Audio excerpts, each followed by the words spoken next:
உங்களுக்கு இன்னொரு விஷயம் தெரியுமா? முருகப்பெருமானும் காவல்கார பெருமான் தான், அவரும் காவல் தெய்வம் தான். என்னங்க சொல்றீங்கன்னா, என்னுடைய நண்பர் ஒரு பெரிய விபத்துல ஒண்ணு மாட்டினாருங்க. அந்த விபத்துல மாட்டுறதுக்கு முன்னாடி கேட்டுட்டு போன பாடல் வேல் வகுப்பு. இதுல இன்னொரு அதிசயம் என்னன்னா, காரு சுக்குநூறா போனதுக்கு அப்புறமும் அந்த வேல் வகுப்பு ஓடிக்கிட்டே இருந்திருக்கு. அதை பார்த்து இவரை ஹாஸ்பிட்டல் அட்மிட் பண்ணிட்டு போலீஸ்காரர் கேட்ட ஒரே வார்த்தை, எப்படி உயிர் தப்புனீங்க, எப்படி பொழைச்சிங்க இந்த விபத்துலன்னு. அவர் சரியாயிட்டு வந்து என்கிட்ட சொன்னாரு, முருகன் என் கூட இருக்காரு அப்படிங்கிறத அந்த வேல் வகுப்பு வரிகள் எனக்கு உணர்த்துச்சுங்க ஐயான்னு சொன்னாரு. அப்பதான் எனக்கு ஒரு வார்த்தை ஒண்ணு ஞாபகம் வந்தது.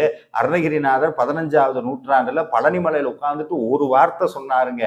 தொழுது வழிபடும் அடியவர்க்கு காவல்கார பெருமானே, உன்னை யாரெல்லாம் முருகான்னு உன் காலில் விழுகிறாங்களோ அவங்க அத்தனை பேருக்கு நீதாயா காவல்கார பெருமானேன்னு சொன்னார். அது இன்னைக்கும் உண்மையாகிட்டு இருக்கு.